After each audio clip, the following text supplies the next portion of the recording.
Welcome to the John and Heidi Show podcast. John and Heidi. Here's John and Heidi. Thanks for listening to the John and Heidi Show on a Thursday. Hey, baby, how you doing? Hey, I'm good. How are you? Fabulous, fabulous. Cruising through this week, and we've got another fun guest coming up later in the program here. Going to be visiting with Mike King, and we're going to be talking about public hospitals. So that'll be an interesting chat.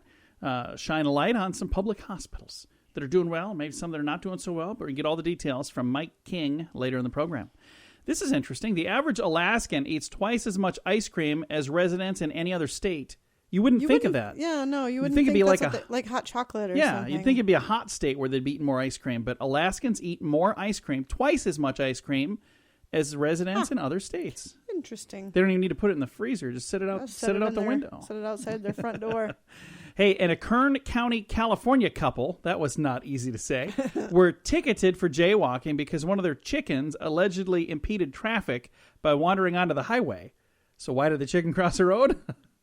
So the people got a ticket because their chicken blocked Yes. traffic, or because they went out to get their They chicken? went out to get it, but the chicken caused the uproar. So the Kern County, California couple were ticketed because of a chicken that crossed the road. So there you go. I just wanted to say Kern County, California couple again, because I had to practice that a lot. Coming up, we got some special stuff going on today. We'll tell you all about that in a bit. John and Heidi. Today is a special day, Heidi. Do you know what today is? What is today, John? I thought you'd never ask. It's Thursday, September the 22nd. Today, at 10:21 a.m. Eastern Standard Time, autumn equinox begins. So fall. Today is the first day of fall. American Business Women's Day today. Car-free day today. That's why I walked to work today. Right, you did. Yeah, that's why.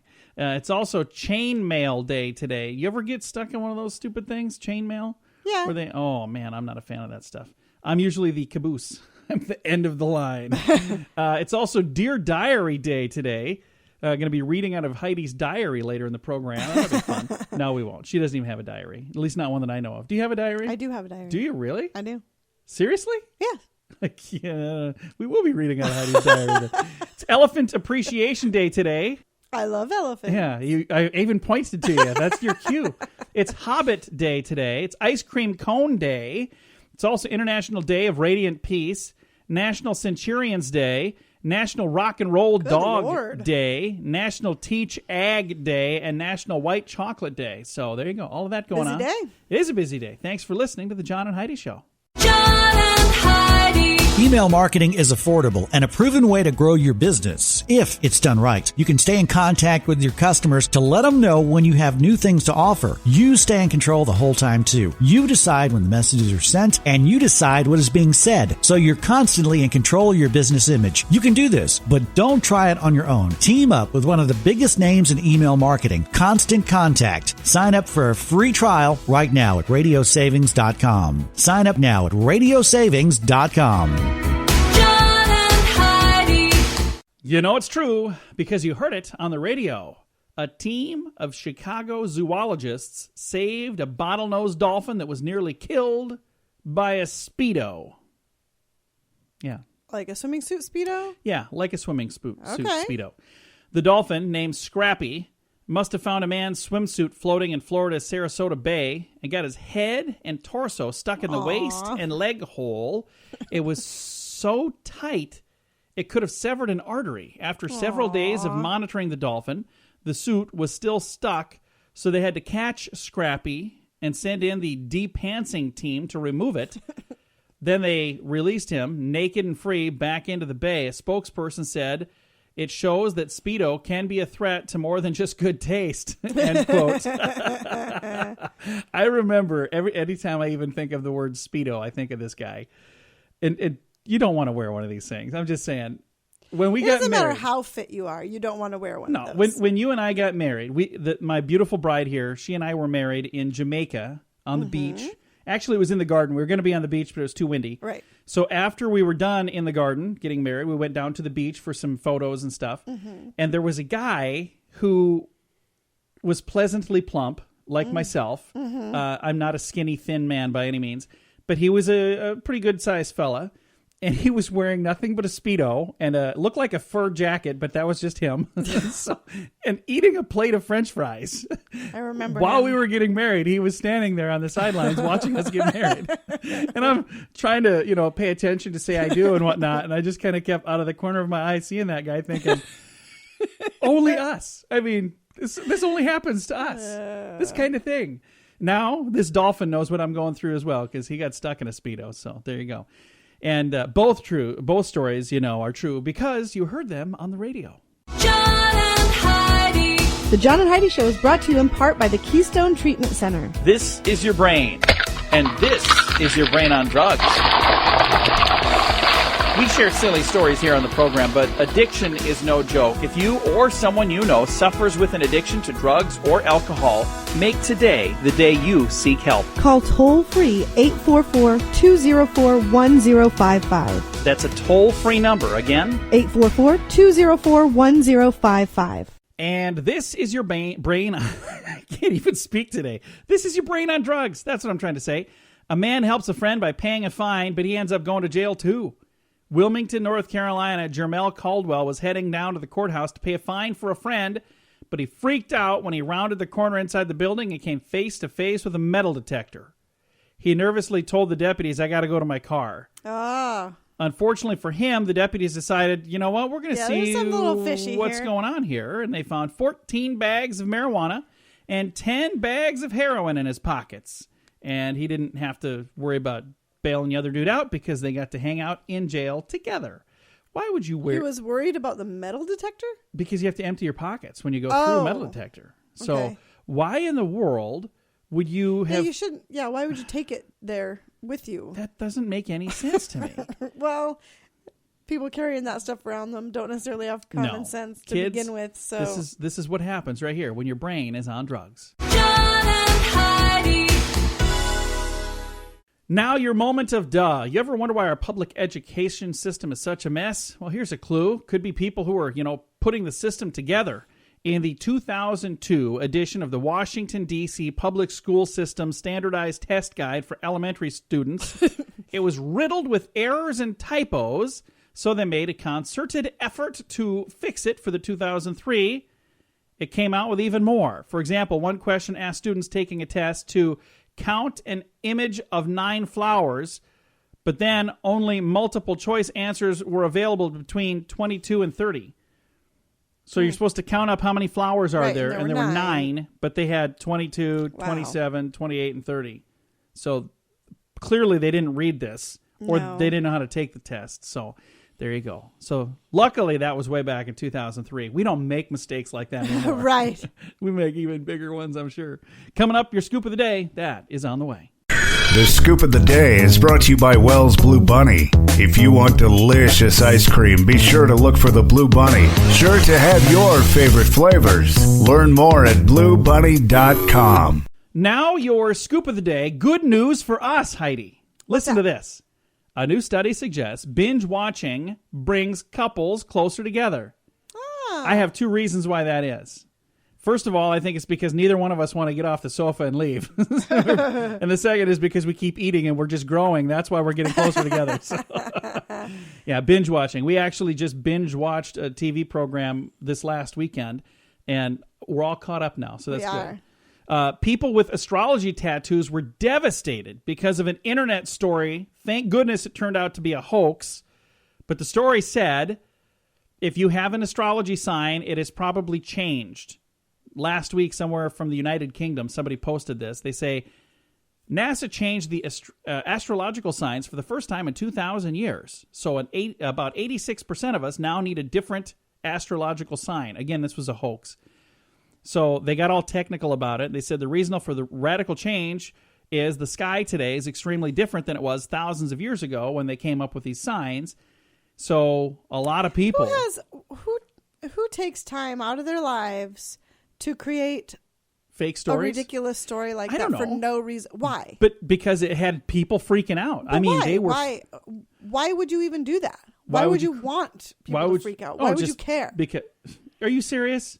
Yeah. Because they have nothing better to do, Heidi. That's what I'm saying. What kind of people are these? I can tell you all kinds of people like that. I would be one of those probably. You would not. Oh, I think it's just it was a funny hoax, and it got people pretty riled up. Anyway, moving right along. Here's something else from the internet. You can see this image at facebook.com/John and Heidi Show. An oven is usually used for baking, but in Central European country of Slovakia, an oven recently stunned villagers when it reflected an image of Jesus Christ. The image supposedly appeared on the door of the oven. The owner of the oven shared what she said was just casual baking one day, and she spotted an image that she perceived to be the face of Jesus imprinted on the glass. It does. I see that. If you haven't seen the image, you can see it at facebook.com/John and Heidi Show. Have you seen the image, Heidi? No, I'll share it with you so you can bother. Are you serious? That's ridiculous. No, it's not. I think it's interesting. If Jesus were going to come back, he wouldn't come back on some lady's oven. That's exactly. I'm sure he's got other I believe things it was to in do. the book of Job. Oh, is that Job? I know. That was just something we saw on TV this last week. Anyway, moving back to this. A teen in Mexico recently received a hickey from his girlfriend. Doctors say the suction created blood clot that traveled to his brain and killed him.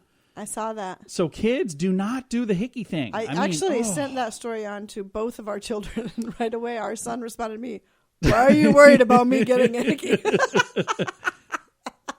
He's so tall. How could they reach up there to give him a hickey? They need a step stool.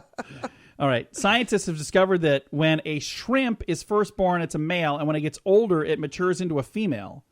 So shrimp are really transgendered now. Yeah. Really? Apparently. That's on the internet, so you know it's true.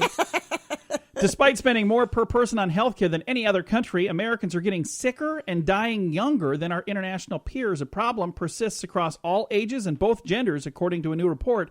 National Research Council found life expectancy in the U.S. was, and that's exactly where I cut the story off. I don't have it. I don't have the rest of it. It was apparently less. Oh my gosh, that's hilarious. I have to quit editing these things. I'm trying to make room so it all fits on the page.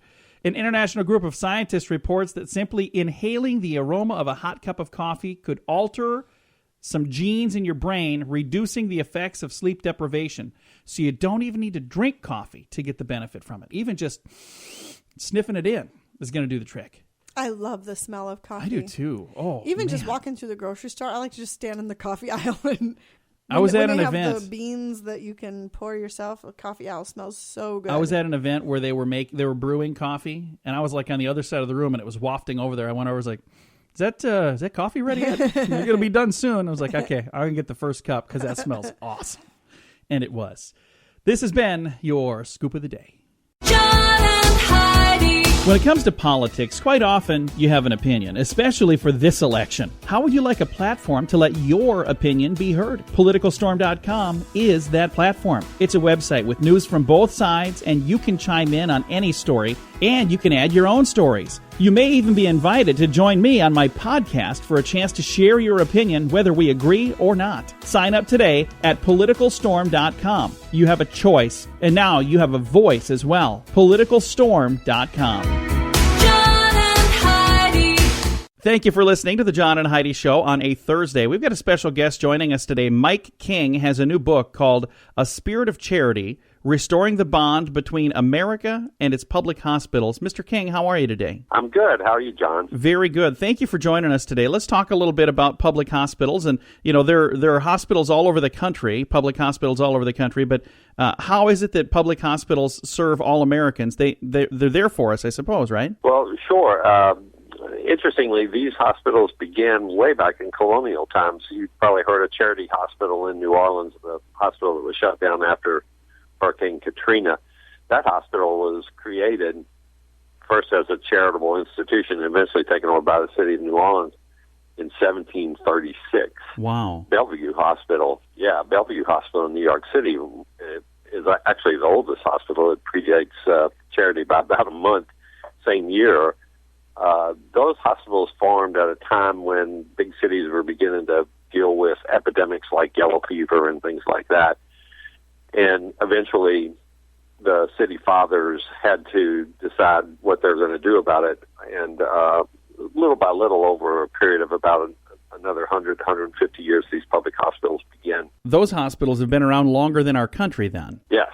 Some of those hospitals predate to the colonial times. But most of them, I would say most of them were created between the Civil War and World War One, when cities were really beginning to boom, particularly in the South here. There were a lot of public hospitals after emancipation that cities were so overcrowded with farmers who were displaced from after the war that there were these public health issues began to crop up, and city fathers and city leaders would say, well, we've got to deal with this in a way other than what simple charity would allow, because there were a lot of people trying to take care of folks like that, but they just could not keep up with the demand. So Grady Memorial Hospital here in Atlanta, for instance, was created by the city of Atlanta, funded by the city of Atlanta, and built in 1892. And there are a lot of hospitals like Grady around the country. Think about how much things have changed at those hospitals from,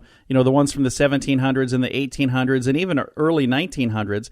The medicine, the technology, everything has changed so much. But one of the biggest changes happened just recently with universal health care. How does that affect the need for public hospitals around our great nation? Well, it's kind of interesting, John. The Obamacare Act, or the Affordable Care Act that was passed in 2010, was designed to get more people covered by health insurance. And, of course, these hospitals are the hospitals that have been the safety net for people who don't have health insurance coverage over the years. Now, we've added an additional 20 million people from 2010 who didn't have health insurance as a result of the ACA, but there's still 30 million people in the United States who don't have health insurance. And so these hospitals continue to be the sort of hospitals of last resort for those folks. The other thing it was supposed to do was expand the ability of the federal government and the states governments to take care of low-income people on the Medicaid program. And, of course, about 19 states around the country, and I think South Dakota is one of them, have declined to expand that program. So there's still probably 25 to 50,000 people in South Dakota who would have normally or should have been covered by Medicaid that are not covered by Medicaid. So those folks are still showing up at the hospitals and have no insurance coverage, so the hospitals are having to absorb their cost of their care. And that's a particular problem in America's public hospitals because so many of those folks wind up there. It's not as if the other hospitals, the non-for-profit hospitals that exist in communities, don't take care of these people. They just don't take care of the volume of people like public hospitals do. Visiting right now with author Mike King. He worked as a reporter for many years and has recently put out a book, A Spirit of Charity, Restoring the Bond Between America and Its Public Hospitals.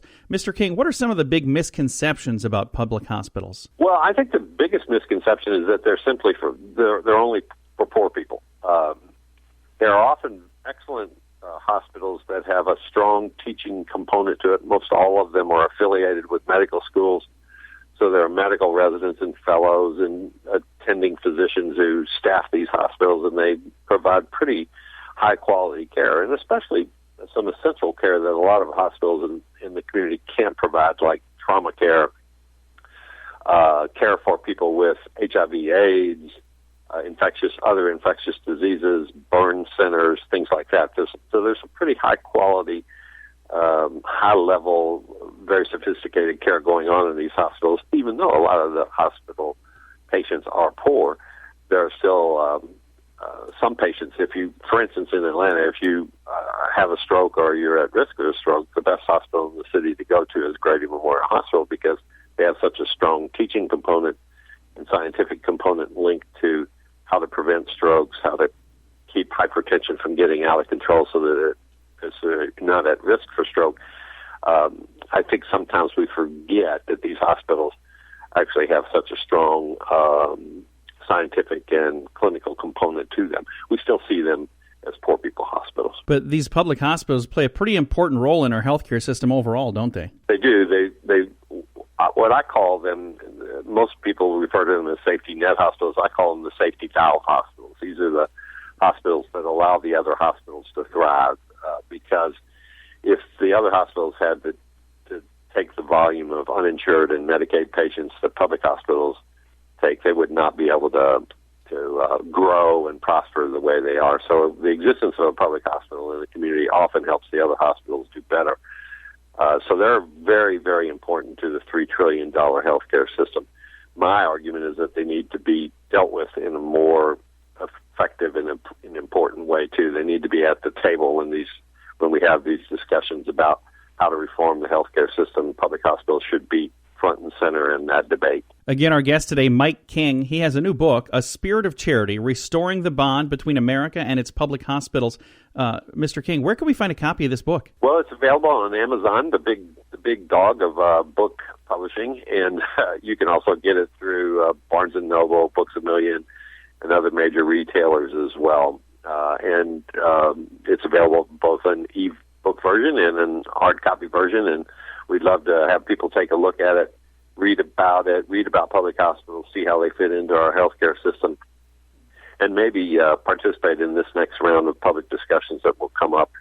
I'm sure after the election and this year and into the next administration, we're going to have another round of these discussions, and hopefully public hospitals will be front and center in that. Very good. Thank you so much for taking some time to chat with us today. Glad to be with you, John. Thanks for having me. Again, Mike King, author of A Spirit of Charity, Restoring the Bond Between America and Its Public Hospitals. That book is available right now. Thank you so much for listening to The John and Heidi Show. John and Heidi. This is the world's first and only 7-time lottery game grand prize winner. Since I endorsed Lottolicious, I have won something every single draw. When you join, you'll be giving them the set of numbers that you want them to play, and that's what they will play for you. You don't have to worry about running to the store to buy your tickets. They take care of all that. So if you're looking for the best way to play the lottery, go to RadioLottoPool.com and join today. Again, that's RadioLottoPool.com. John and Heidi.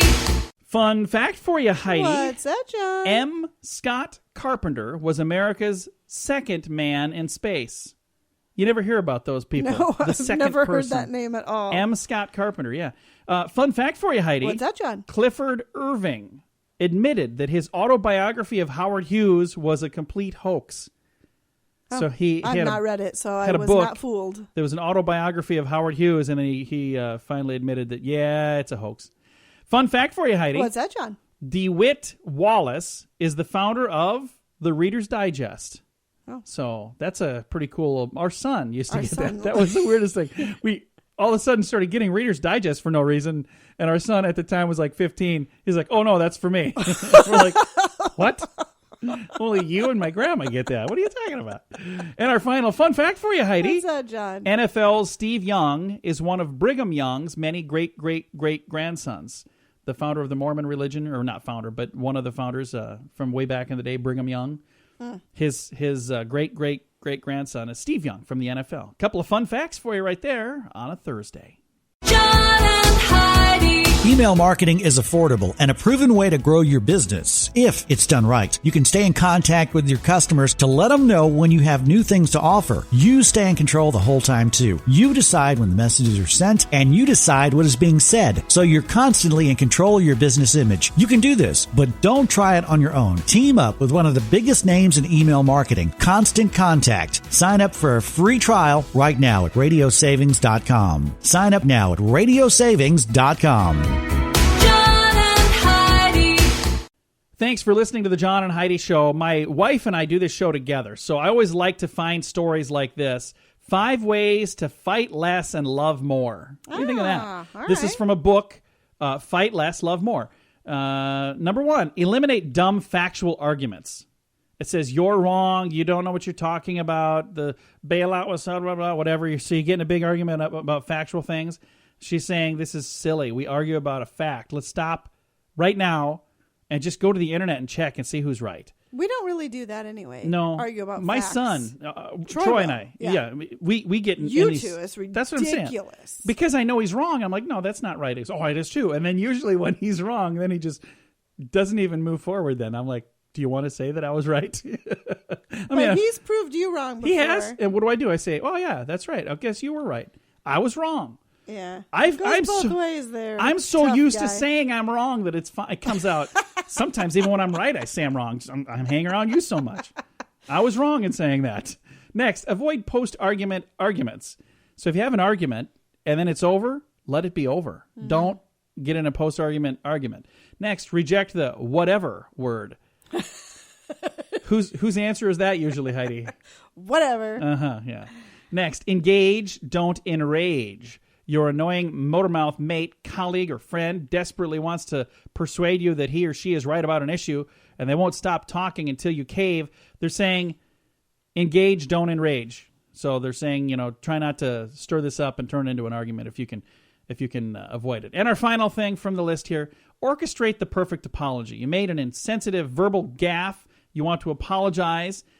Don't say I'm sorry. It's a bad apology. Take full responsibility. And here's the 3-step process. Embellish the wrong as in, I made a big mistake when I criticized you in public. Then add the because, as in, I'm sorry because I embarrassed you. And then 3, offer a plan of prevention in the future. So in the future, I will keep my mouth shut unless I can tell people about, it says about your job loss, but whatever it is. So they're saying that 3-step, I made a big mistake, and then because I did this, and then in the future I won't. So Heidi, I made a big mistake reading this entire thing. It drives me crazy when you say you're sorry, and then I say, what are you sorry for? And you have no idea. It drives me nuts. I'm like, okay. Hey, I made a big mistake saying I was sorry because I had no freaking clue why I was sorry. In the future, I won't even say I'm sorry. Not what you're thinking? Clearly, I'm not the expert. The book is called Fight Less, Love More. I'm going to go give her a hug now. Thanks for listening to The John and Heidi Show. John and Heidi. Let's talk business. If you're in business, you need a website. Come on, it's 2016. Do you really think the internet thing is not going to catch on? Many business owners that don't have a website think it's just too expensive. Well, now it's not. You can actually build a website setup for less than $30 a month. If you need help designing it or just laying something out, we're here to help you. Get a free trial right now at radiosavings.com. You can actually build the site and see it online for free during this trial. So why not check it out at radiosavings.com. When children are urged to drink plenty of milk, a new study suggests that the more milk that kid drinks, the fatter they get. Surprisingly, skim milk is even worse than whole milk. What? Are you making that up just I'm because not. you want whole milk? No. A survey of more than 12,000 children ages 9 to 14 showed that those who drank more milk weighed more than those who drank less milk. Researchers now say that kids' basic beverage should be water. And they note that in many parts of the world, kids don't drink any milk, and they end up with healthy bones too. It says as far as getting calcium, leafy green vegetables have that and other nutrients and are lower in calories. So as for me, I grew up on milk. Then again, I'm also overweight. But I like milk. I really do. I do like milk. I don't drink it very often because I like to leave it for you guys. And I still also like to have some when I'm baking and milk used to be my favorite drink. Now I drink more water than milk. But milk is good. I like it a bunch. All right. Thanks for listening to The John and Heidi Show. John and Heidi. According to a recent study, if you're incompetent, you would be the last one to know it. Well, yeah, that goes without saying. Psychologists who studied incompetent people said they are the least likely to realize that they are incompetent. He reckons the skills needed for competency are the same ones needed to recognize that you are incompetent. The findings may explain why people with a poor sense of humor insist on telling bad jokes. Dr. David Dunning, wait a minute. Why'd you point at me? Dr. David Dunning did studies. Let me try that again. Studied dozens of poor students, many of them confident in their abilities, before reaching his conclusion. Dunning's assistant graduate student, Justin Kruger, says not only do incompetents reach erroneous conclusions and make unfortunate choices, but their incompetence robs them of the ability to realize that they are incompetent. Wow. So there is a lot of circle talk there. It's like you're a numbskull and you don't know it because you're such a numbskull. So maybe we should ease that entire article just by saying, if you're a moron, you probably don't realize it. There you go. You're welcome. Thanks for listening to The John and Heidi Show on a Thursday. John and Heidi. When it comes to politics, quite often you have an opinion, especially for this election. How would you like a platform to let your opinion be heard? PoliticalStorm.com is that platform. It's a website with news from both sides, and you can chime in on any story, and you can add your own stories. You may even be invited to join me on my podcast for a chance to share your opinion whether we agree or not. Sign up today at PoliticalStorm.com. You have a choice, and now you have a voice as well. PoliticalStorm.com. John and Heidi. A new movement is underway, Heidi. Okay, what's that? They want to label foods with the equivalent amount of exercise that you would need to burn off said foods. We've talked about this before. Yeah. Well, Time magazine has an article about this, and I've got a link to said article on our Facebook page. They say it's seen as one way to help fight skyrocketing rates of obesity and other weight-related diseases. That is not going to help. It's not going to help because the people going out to buy a 6-pack of Snickers is not going to do the amount of sit-ups that are on that package anyway. They weren't planning on doing any sit-ups before they saw how many sit-ups were required. So it's not going to deter anything. Now you told me about Snickers. Do I get one? I don't have any Snickers. Oh, dang it. Anyway, they say the idea is to provide icons on the package that would show stick figures walking, running, swimming, or biking next to the number of minutes required to cancel out the calories consumed by that little goodie right there. Yeah. Officials say a mocha coffee drink would take 53 minutes to walk off, and you would have to run 30 minutes to counteract a blueberry muffin. Really? You'd have to run for 30 minutes? You'd have to 43 minutes, by the way, to take care of a couple slices of cheese pizza. So if you'd like to see the entire article, it's on our Facebook page, and you can check that out. Yeah, I won't be bothering with that. So you're not going to... So if you start seeing those things on the label, you're saying that's not going to affect your decisions at all? It's not going to affect anybody. Just like the calorie count didn't change anything. I mean, they had to start putting Here's what they calories need to do. for every single item, and obesity just keeps getting worse. It's just it's kind of a dare, really. Here's what they should do. Don't put stick figures on there.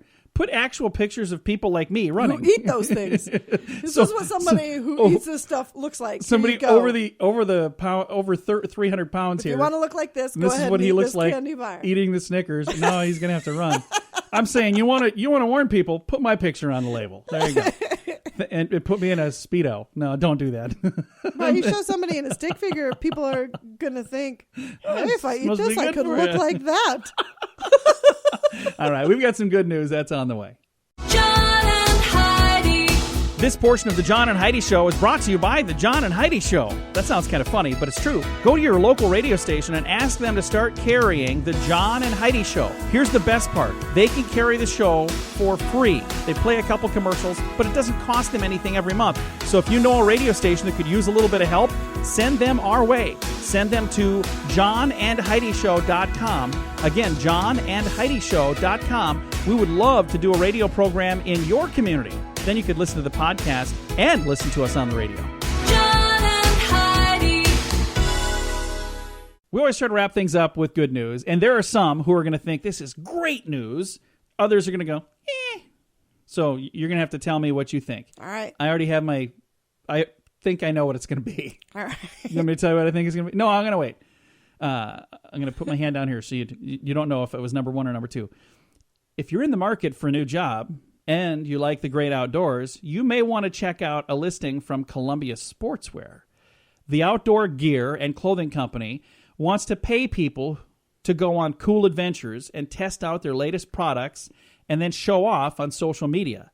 The company has announced that they are looking for a couple of people to become their living directors of toughness. All right. People who can test the gear in the most unforgiving conditions on planet Earth and then tell the world about it. So what do you think? Cool or eh? There's no way I would do that. Okay, but I'm asking, do you think that's a cool idea, No. though? Not for me. Okay, that's kind of what I was guessing you were going to say number two. I thought you'd go, eh. You didn't do that, though. No. So- not for me. There's no way. I mean, put on sportswear and go in the freezing cold and no. But I still think it's a cool idea for somebody. I'm not saying that I would want to do it. I would, by the way, like to be the guy that gets to, eat a bunch of candy bars or something like that. If there's a company out there looking for an endorser for those kind of things, I'm saying I like Reese's, I like Snickers. That's not what this job entails. I understand. at This all. is Columbia Sportswear. I'm completely no Colombian coffee, maybe. Or at least chocolates. Now we're talking. No, this is a cool idea though. So they're trying to find somebody who can be like the living embodiment of who their customers are, and then that person would be like their social media guy or girl. So you'd be able to Whatever. click on and see what they're up to in their new sports gear. So I think it's a cool idea. I've got a link. For those of you who know somebody that would be perfect for this, you're going to have to share that and maybe let us know if they get the gig. That'd be cool. Time to say goodbye, Heidi. Goodbye, Heidi. Goodbye, everybody. Have a great day. Thanks for listening to the John and Heidi Show. That Facebook page with the details is facebook.com/John and Heidi Show.